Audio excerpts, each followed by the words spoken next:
What is average wait time with FCFS?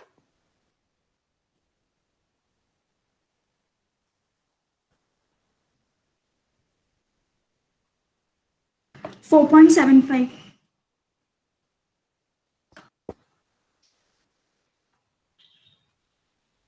No, ma'am. Sorry, it's wrong. It should be 3.25, I think.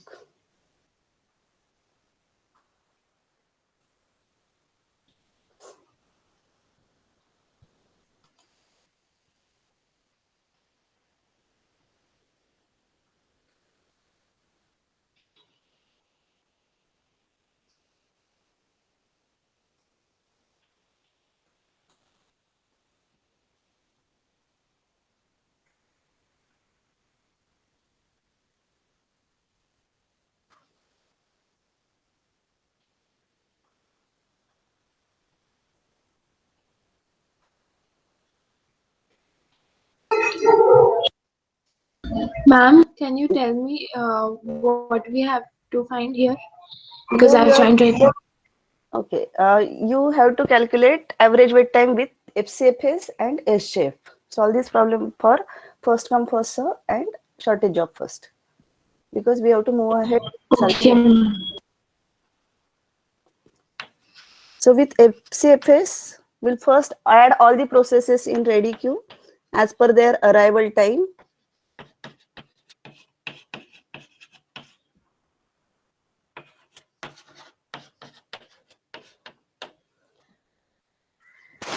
So process P1 will be scheduled first in a CPU till 7 cycles, followed by P2 for next 4 cycles, 7 plus 4, 11. Then P3 for next 2 cycles and P4 for last 1 cycle.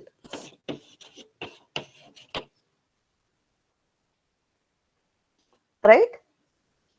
So what will be the finish time for P1? 7, P2 11, P3 13 and P4 14. Turnaround time. What is turnaround time? Finish time minus Arrival time. arrival time. So finish time is 7, arrival time is 0. So turnaround time is 7. For P2, 11 minus 2, 8 is 9. This is again 9. 14 minus 8, 6. What is wait time? Turnaround time minus burst time. Burst time. So wait time for P0 is 0. For P2, it is 5. P3 and P4.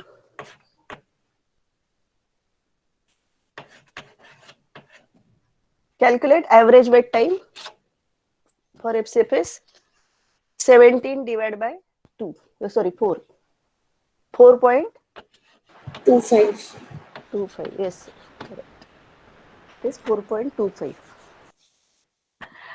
Now, solve this with shortage job first.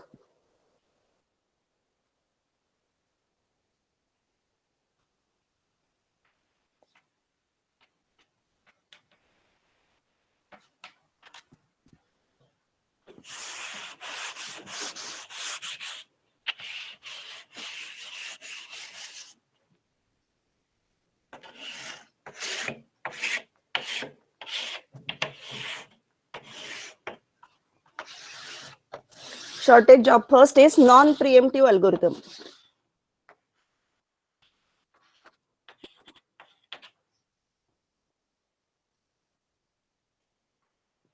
So at 0, only one process is there, that is P1 with burst time 7. So P1 is allocated to the CPU for 7 cycles. Now in between these 7 cycles, how many processes will be there in ready queue? P2 arrived at 2 with burst time 4. P3 arrived at 4 with burst time 2. P4 is not yet arrived, it will arrive at 8. 8 time unit. So when P1 completes its execution, it is leaving this queue, and there are two processes in ready queue, P2 and P3 with burst time 4 and 2. So which process will be selected? Shortest job first. That is P3 will be allocated to the CPU for 2 cycles. So 7 plus 2, that is 9. Now up to 9, at 8 P4 arrived with burst time 1. So when P3 completes the execution, P4 is there in a ready queue with burst time 1, and now between P2 and P4, shortest process is P4. So it will be allocated to the CPU for next 1 cycle, and lastly P2 will be allocated for 4 cycles. Okay. Now calculate finish time, turnaround time and wait time and average wait time. Is it coming better than FCFS or Better. what is the value? 3. With SJF you are getting 3. Now we'll see how to solve the same problem with SRTF, shortest remaining time first, or it is also called as SRTN, shortest remaining time next. So some books use term next, shortest remaining time next. In Galvin or Stallings, William Stallings, they use shortest remaining time first. Shall I rub this?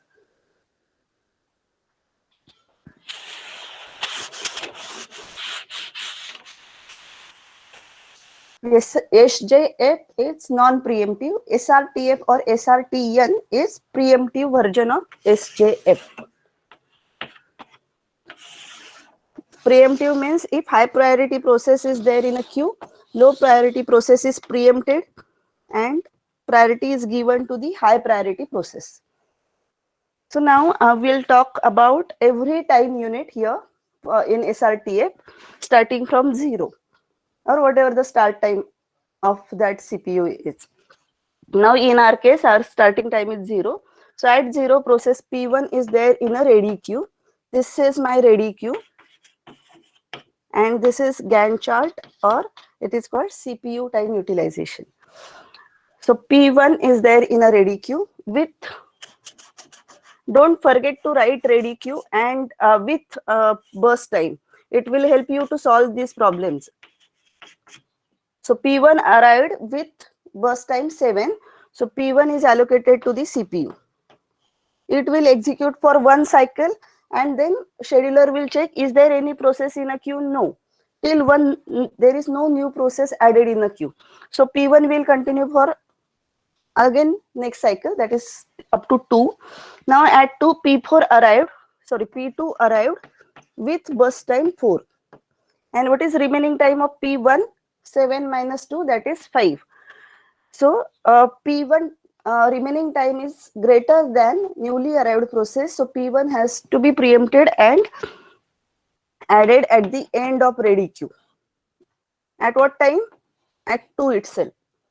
So process P1 is preempted and taken back to ready queue, and P2 is added into CPU for execution. CPU is executing now. And what is remaining time of P1? That is 5. Now P3 ready queue will check at 3. Is there any new process? No. Then it will increment or execute the same process in a CPU. And at 4, CPU will check, is there a new process? Yes, P3 arrived with burst time 2. But remaining time of P2 is also 2. 4 minus 2, 2. So it will continue with P2. The currently executing process, if the time is greater than incoming process, then it is preempted. If the time is less than or equal to, it will continue with the CPU process which is executing in CPU. So it will execute for next 2 cycles till 6. And process P4 completes its execution. Now at 6, again there is no new process. Yes. Please can you move the camera little down? I mean down part is not visible. It's okay. It's visible. Okay. So what we are doing is, now is it visible? Yes, ma'am. Okay. So initially only one process was there, P1. So we ask P1 to execute in a CPU. Now for every time cycle, the job of ready queue is to job of short-term scheduler is to check ready queue. Is there any new process and what is its priority? Is it low priority or high priority process, or low burst time or high burst time? So Act 1, there is no new process, but Act 2, newly arrived process P2 has less burst time than current executing process. So P2 is scheduled in a in a CPU, and P1 is preempted and added at the end of ready queue. Note that these two things happens at the same time. P2 added to the CPU and P1 preempted and added at the end of ready queue with remaining time 5. Don't forget to write remaining time here. It will help you in calculations. Now P2 will execute for 2 cycles, that is up to 4, and at 4 P3 arrived in ready queue. Burst time of P3 is 2 seconds or 2 time cycles, and remaining time of P2 is also 2 cycles. So now scheduler will decide to continue with P2, as the algorithm says if the priority is high, means if P2 is greater than P3 time, or remaining time of P2 is greater than P3, then only P2 is preempted. If it is less than or equal to P3, it will continue. So P2 will continue. Yes. But why only for 2 cycles the P2 is continuing? I mean, where that 2 came from? No. It is checking for each and every cycle. Now at P3, at time 3, it has ready queue had checked, but there is no new process arrived after 2. Okay. And current executing process, that P2 has less burst time or than P1. So P2 will continue for from 3 to 4. Now we have to take decision at 4, because at 4 new process arrived, which has equal burst time. So P2 will continue for remaining 2 cycles. Okay. Cycles required for P2 are 4. So for first it execute for 1 cycle and it will check, is there a new process? No. Then it will continue for next cycle. Then it will check, yes, there is a new process, but its burst time is equal to current executing process. So no need to context switch. Continue with the process which is currently in a CPU. So remaining cycles of P2, it completed 2 cycles and remaining 2 cycles. That's why 2. Okay. So it will continue for all 4 cycles. So this is 6. Ma'am, number of cycles to be executed by one process is equal to burst time. Yes. I'm calling it as time unit or cycles. Or you can call it as seconds. 7 means 7 cycles or 4 cycles. Yes, ma'am. Now at 6, again there is no new process, because P4 is going to arrive at 8. This is arrival time. P4 not yet arrived. So how many processes are there in a queue? P1 and P3. P1 with burst time or remaining time 5, and P3 with burst time 2. So it will select shortest process, that is P3.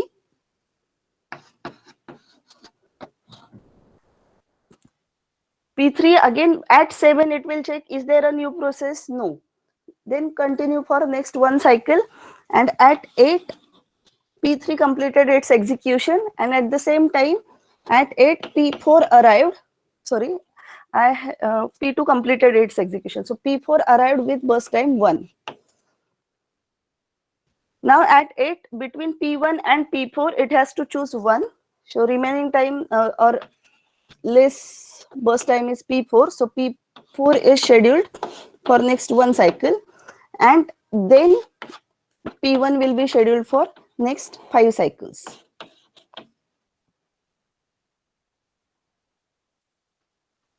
Clear? Yes, ma'am. P1 arrived at 0 but finished at the end. This is a simple form of starvation. You can imagine if P1 is too large and there are hundreds of processes are arriving like this, and P1 is not getting its turn. Every time new process arrived, it is getting scheduled, and P1 may not execute till the end. So it will starve.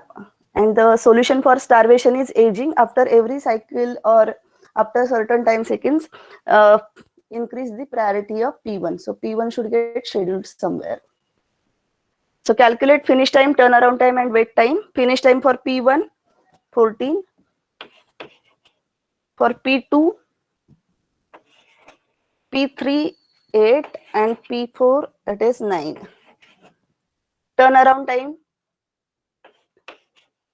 14, 6 minus 2, 4, 8 minus 4, 4 and 1, 1. And wait time, 7, 14, 7, 0, 0, 2, 2 and 0. 0. So it is 2 point something, na? 2.25. So yes, SRTF is giving you better wait time than SJF and FCFS, but it has how many context switches? These are called context switches. Every time process is getting swapped in and swapped out.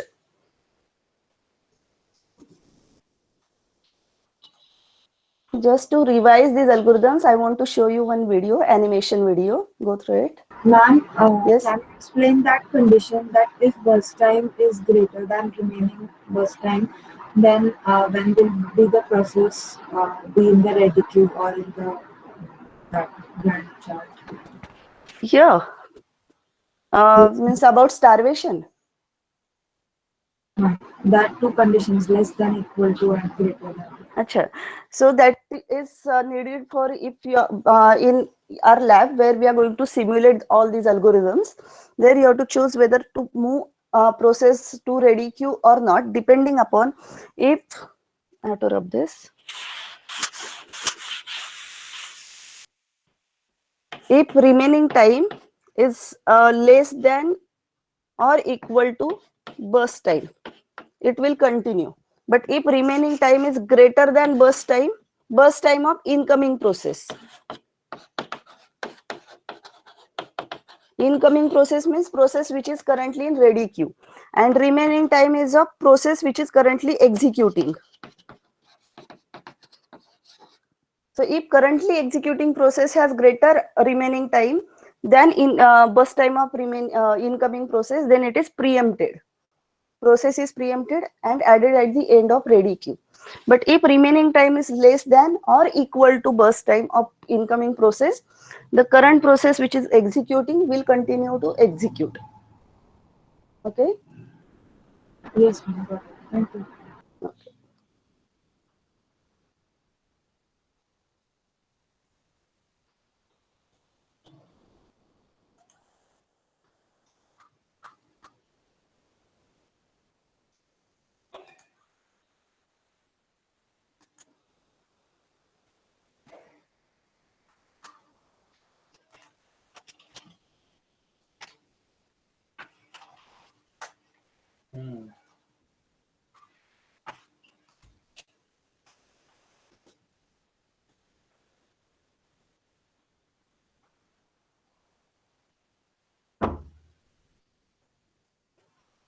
Is it visible? Yes, ma'am.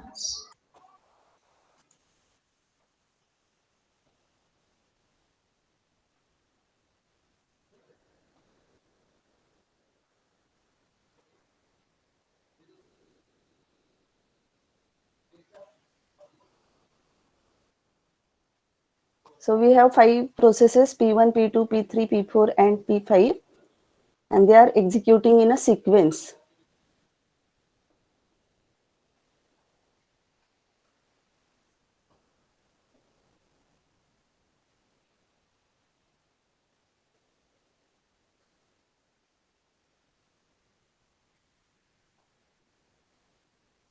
So shortest process is P2.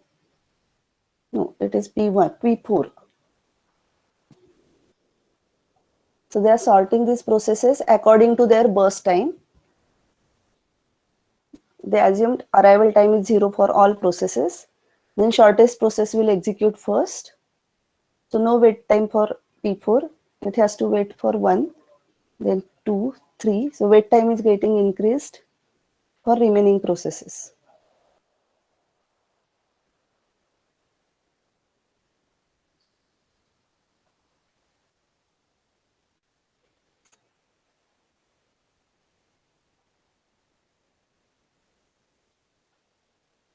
this is round robin without arrival time. Quantum assumed as 2 milliseconds. So now P4 has 4 milliseconds. It will execute for 2 milliseconds, and remaining 2 milliseconds, it will be added back to the ready queue. P4 time is 1, but it has given 2 milliseconds. So it will execute for 1 millisecond and completes the execution.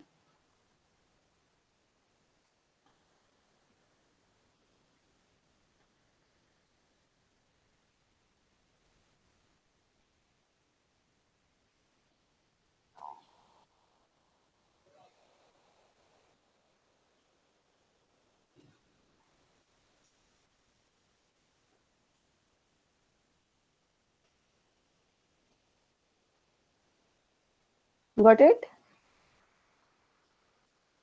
Don't worry, we'll repeat for round robin. We are going to learn round robin again.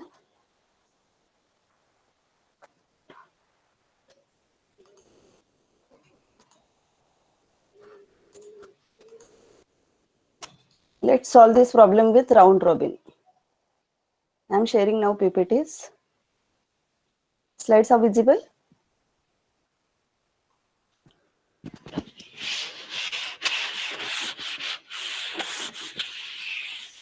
Slides are visible. Yes, ma'am. Yes, yes. So round robin without arrival time, or consider arrival time 0 for all processes. So we have P1, P2, P3 and P4, 4 processes with burst time 53, then 17, 68 and 24.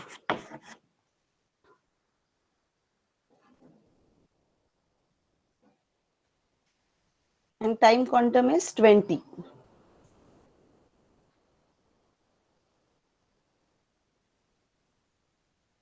So time quantum is 20.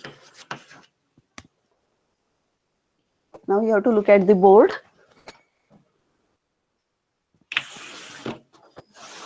Here ready queue and plays an important role.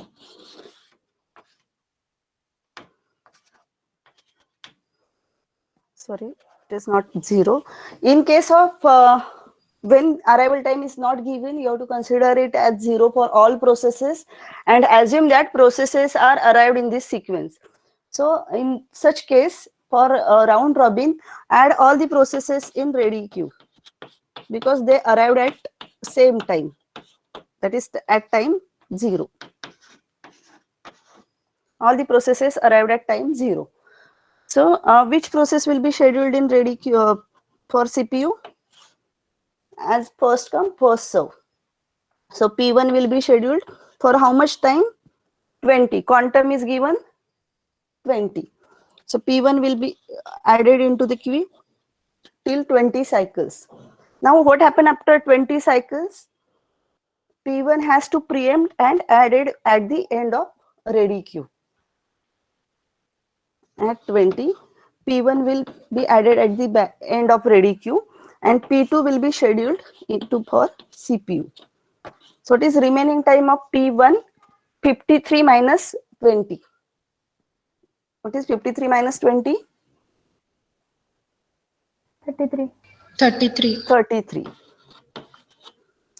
Now P2 is added to the CPU for next 20 cycles. But burst time of P2 is 17. So it will execute for 17 cycles. So 20 plus 17 is 37. And P2 completes its execution. So P2 is not added at the end of ready queue. The job of P2 is over. Next process scheduled is P3. Again, it is scheduled for 20 cycles. And it is not yet completed. It needs 68 cycles. So P3 is added at the end of ready queue for remaining 68 minus 20. That is 48 cycles. Then P4 is added for execution it has allocated 20 cycles, but P4 requirement is 24, but still it will execute just for 20 cycles.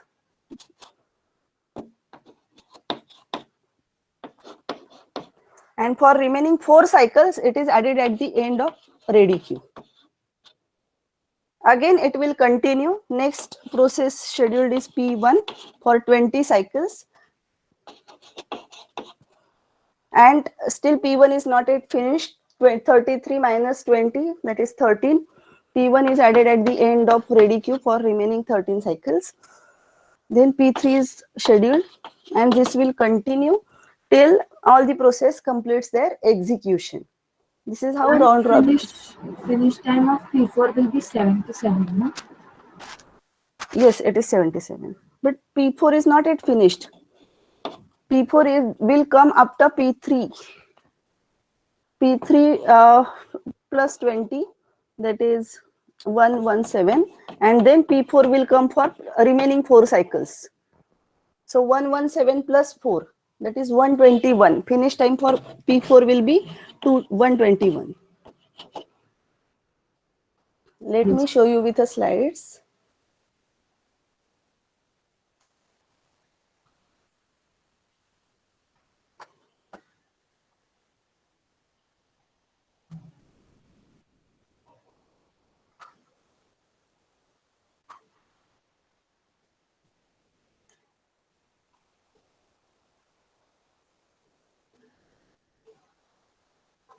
So P1 slides are visible.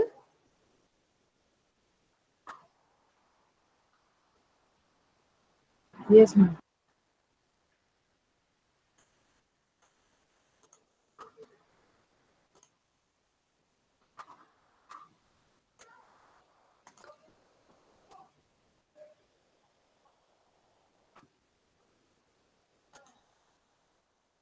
So P1 is scheduled for 20 cycles, but P1 is not completed, so it is added at the end with remaining 33 cycles. Then P2 will complete its execution because requirement is 17 and allocated time is 20, but it won't take all 20 cycles. If it finish early, then it will hand over CPU to the short-term scheduler, and short-term scheduler will schedule the next process. So P3 scheduled at 37 and it will execute till 57, 20 cycles. Again, P3 is not completed. P3 added at the end of ready queue.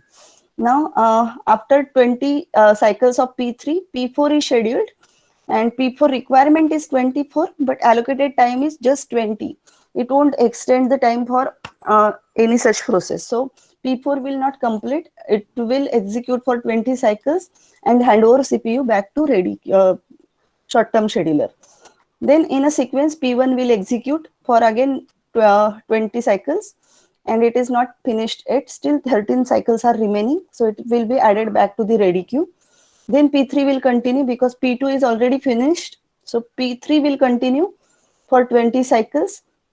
So first 20 remaining time was 48. Now after 20 remaining time is 48 and then 28. It is added at the end of ready queue. And now P4 will be scheduled for next 4 cycles, remaining 4 cycles, and it will finish at 121. So finish time for P4 will be 121. Then P1 will continue. Remaining time for P1 was 13. So 121 plus 13 is 134. P1 finished its execution, and now P3 will continue in the slots of 2020 till it completes. So now calculate finish time for P1. Finish time for P1 is 134. Finish time for P2 is 37. For P3, it is 162. And for P4, it is 121. So in round robin, you can get higher average turnaround time than SJF, but it gives better response time. What is response time?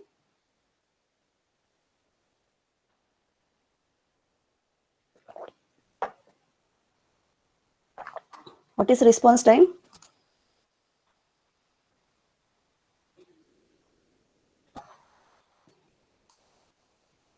time at which process first scheduled to the CPU. First response is given to that process. First time it is scheduled to the CPU. That is called response time. Now the previous example 7, 4, 2, 1, 4 processes solved with round robin algorithm with time quantum 2. I'll again repeat the example. Here we have to consider now without arrival time first. 7, 4, 2, 1. Solve this example with round robin, time quantum 2.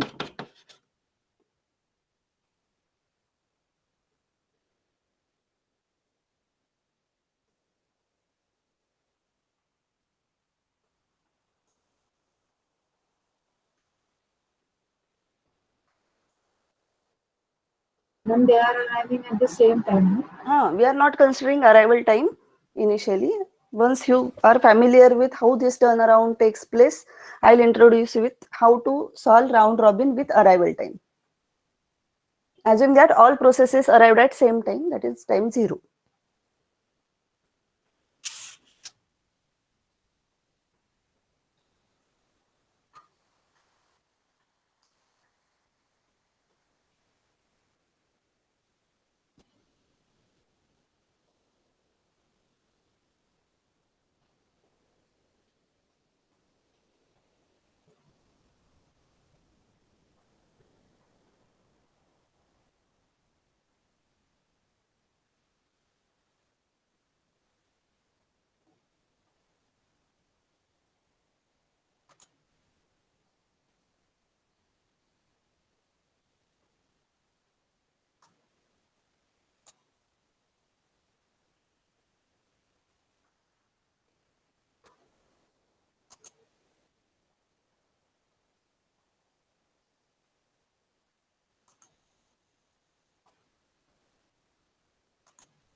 Google Doc is visible.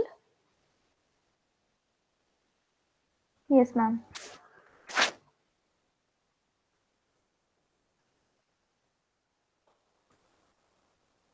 Ma'am, is the average waiting time 6? Let me check. So these are 4 processes P1, P2, P3 and P4. And this is my Gantt chart. P1 is executing for 2 cycles from 0 to 2. And it is not yet finished. So it is added at the end of ready queue for remaining how many cycles? 7 minus 2. That is 5 cycles. Then P3 is added to the added in a Gantt chart for execution for next 2 cycles. Again, P2 is not completed, so it will be added back to the ready queue for remaining 2 cycles. Then P3 will be scheduled for 2 cycles and P3 completes its execution, so no need to add it into the ready queue.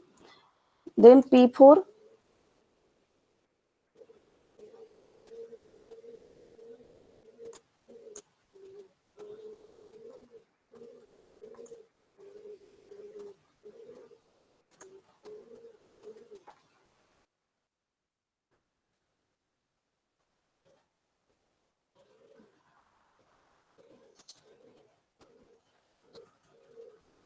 so it is started at 0 and it will run for 2 cycles. P2 will run for 2 plus 2, 4.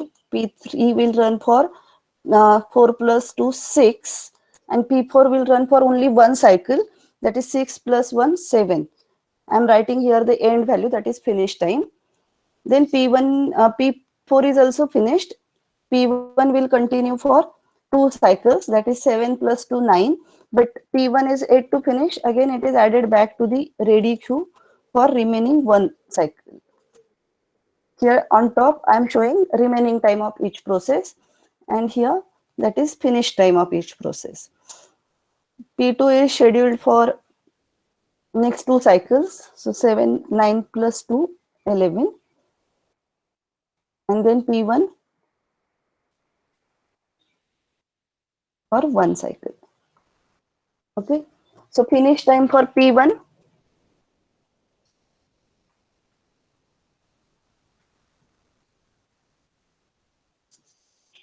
Is there Ma'am, the something? remaining time of P1 should be 3. 3 cycles. Yes, it should be 3. At the end, the last value you should get by either FCPS, SJF, SRTF or round robin, it should be 14. That is addition of burst time of all processes, 7 plus 4 plus 2 plus 1. Because all process should end at this time. Okay. Time required for every process or finish time for every process may be different, but all the processes must end at the 14. If you are not getting this value, something is wrong. So it is finish time for P1, 14, 14. P2, 11. 11. P2 is 11, P3 6. and P1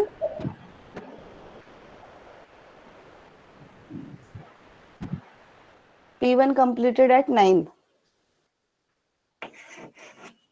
Calculate turnaround time. Turnaround time is equal to finish time. Ma'am, P4 completed at 7. P4 completed at 7. Yes.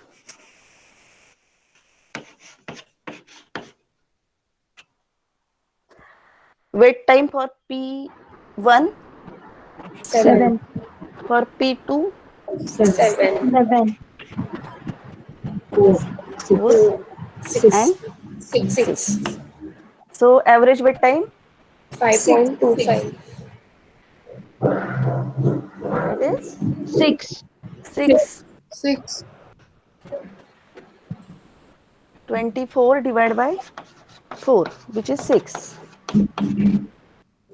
Addition of all wait time divided by total number of processes. So it should come 6.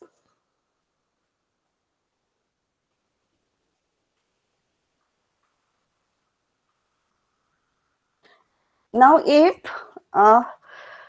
instead of quantum 2, if quantum is 4,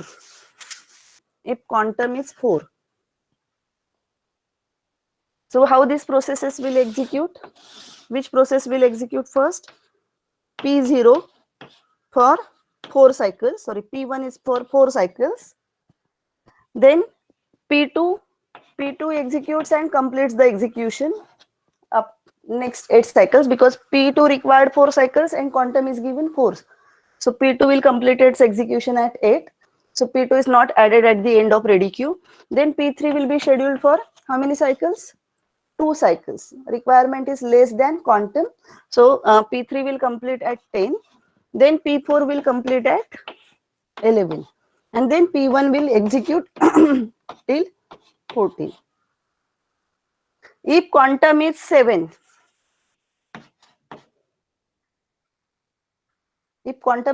how these processes will execute? P1 will execute for 7 cycles, then P2 will execute for 11, 7 plus 4, then for 2, and then for 1. So it is similar to first come, first serve. If time quantum is large, it will act as FCFS. Round robin will act as FCFS. It is internally FCFS, but divided into time quantums, splitted into different time units. Otherwise, processes evaluate in terms of first come, first serve basis.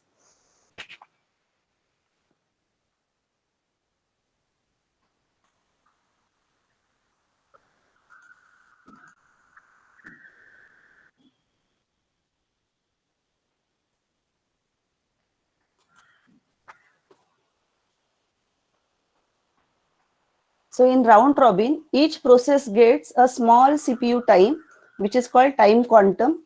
It can be in milliseconds, 10 to 100 milliseconds. After this time elapsed, the process is preempted and added to the end of ready queue. This is from running to ready state. This transformation Ma'am? is, yes.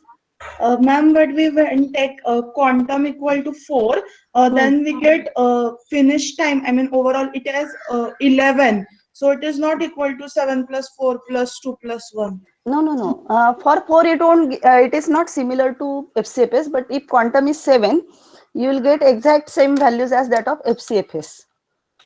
Yes. No, ma'am, I am asking that it's 7 plus 4 plus 2 plus 1. When we did with quantum equal to 2, then we get last as 14, na? You should get. You should get. Wait a minute.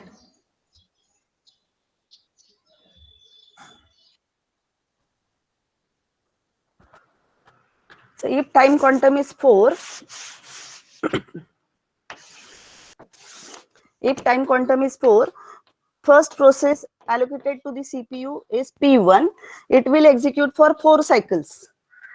And it is added at the end of ready queue. Here we have now P2, P3, P4, and at the end P1 is added. This is a ready queue. Now P2 will be scheduled for next 4 cycles. That is at the end. And P2 completes the execution. No need to add it back to the ready queue. So P2 completed. Then P3 is added for execution for next 2 cycles. Even if quantum is 4, but P2 will execute, P3 will execute for 2 cycles because its burst time is 2. So it will complete at 10. And again P3, no need to add back to the ready queue. P4 will execute for 1 time cycle, that is up to 11, and completes its execution. And what is remaining time of P1? 7 minus 4, that is 3. So P1 will execute for next 3 cycles, that is up to 14. So you will get 14 here. Okay. Even time Okay. quantum 4 is allocated, process will execute for the time it is asked for. If it is asked for 1 cycle, it will execute exactly for 1 cycle. Even if time quantum is larger, it won't waste all remaining 3 cycles. It will hand over CPU to the short-term scheduler. Yes, ma'am. Thank you, ma'am. Got You, it. you should always get this value. 7 plus 4 plus 2 plus 1. With any algorithm you are doing. FCFS, SJF, SRTF, round robin with quantum 1, 2, 3, 4, any time quantum. You should get this value as 14. This is a cross check. You can check whether your calculations are correct or not.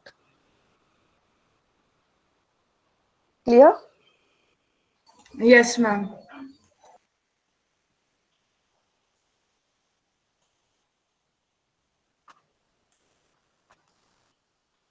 So after time quantum is elapsed, the process is preempted and added to the end of ready queue.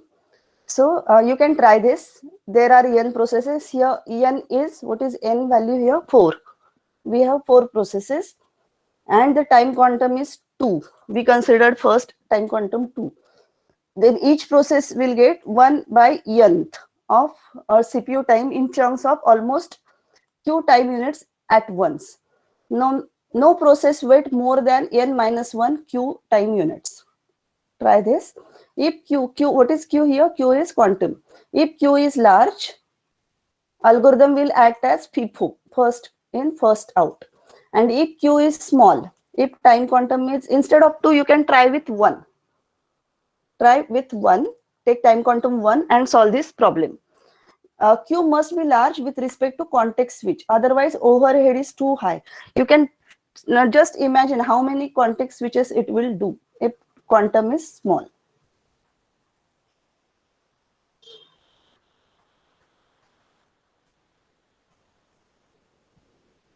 Try with time quantum 1.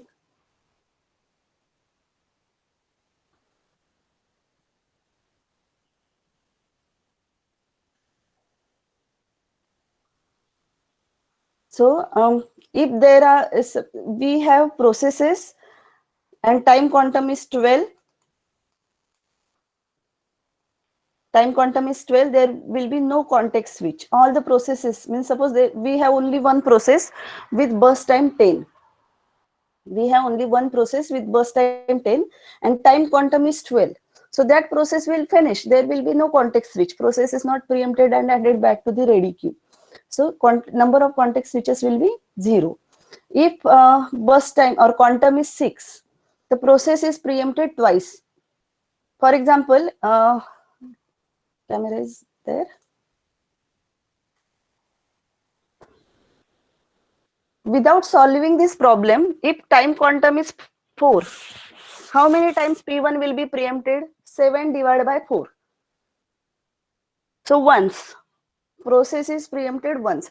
But if time quantum is 2, P1 will be preempted. It will be given how many chunks of quantum 2? 7 divided by 2.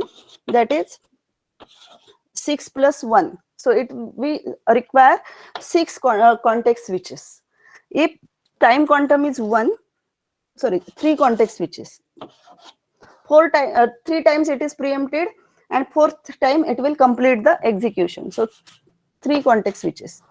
If you have that solved problem, you can count how many times P1 is preempted. So if time quantum is 1, it will be preempted for 6 times and at 7th time it will finish the execution. N divided by Q. Sorry, not N, the processing time divided by Q. So depending upon how much time we allocate for the CPU, the time quantum, number of context switches will increase. So for this case, if burst time is 10, suppose this burst time is 10 and quantum is 12. So we are just talking about P1. So P1 will execute in 10 cycles and there are no context switches. Okay. But if time quantum is 6, P1 is preempted at 6, added at the end of ready queue, and after whenever its turn comes, it is allocated to the CPU and then will execute for next 4 cycles and complete the execution. So how many context switches? 1 for that particular process. One time it is preempted, swapped out and then swapped in. If time quantum is 1, it may get preempted 9 times. At 10th time it will execute. Okay. So this is how context switches will increase when we decrease this time quantum. So how to decide a time quantum? On what basis we should decide a time quantum? It should not be too large so that it will go for FCFS algorithm. We want higher response time, or it should not be too small so it can increase the context switches. So we want a trade-off between number of context switches and higher response time or maximize response time. So if you try to plot a graph, now this is an exercise for you. Solve this problem P1, P2, P3, P4 with time quantum, burst time. This time is burst time 6317. Slides are visible? Yes, ma'am. So you have to solve this problem. This is burst time given 6317 and try to solve this with time quantum 1, 2, 3, 4, 5, 6 and 7. And this is what? Average turnaround time. And at particular point, turnaround time will be constant. If you go beyond 7, 8, 9, 10, you will get turnaround time 10.5. What should be the value of turnaround time? It should be maximum or minimum as per our optimization criteria. We want to minimize turnaround time or maximize.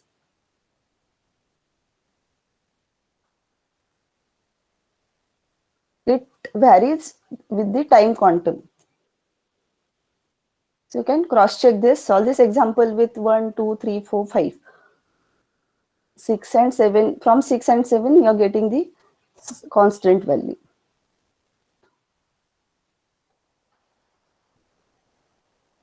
Any queries?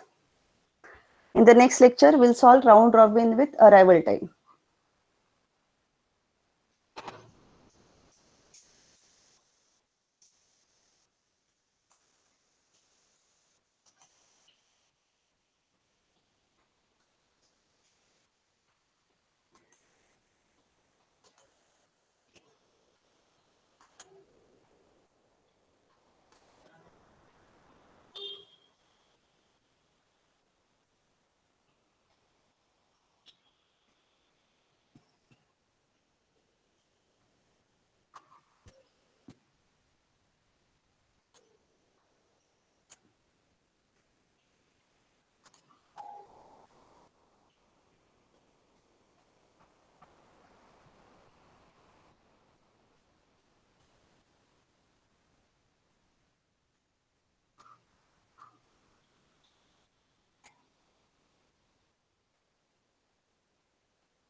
Which time quantum you choose for this example? 1, 2, 3, 4, 5, 6, or 7? And why?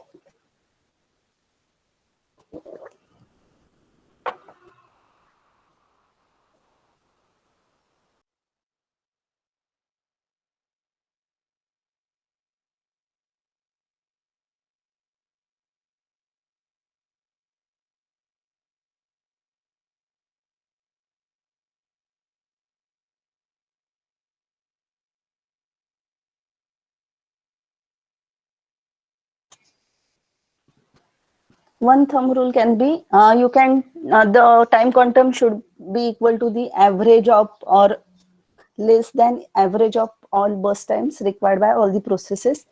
But sometimes it may lead to a false interpretation, because in our first example where we have taken 3 processes, 22, 3, 3, and average can come up to 18 or something, and which lead to again FCFS algorithm. So there is no thumb rule like that.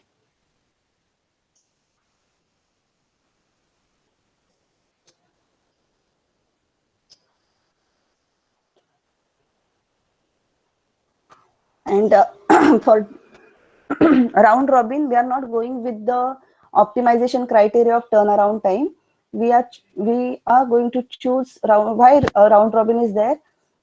It is for time sharing operating systems. Every process should get equal priority. That is the motive or objective of round robin. Every process is treated equally. They will get same slot of CPU time. It is not. It should not be depend upon arrival time or burst time.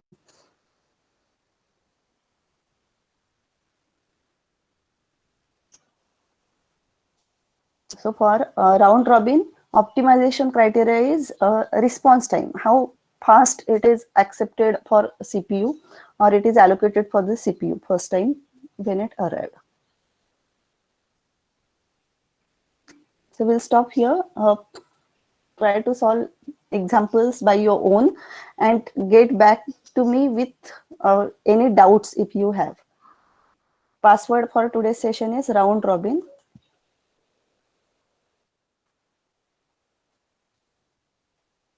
All small case characters.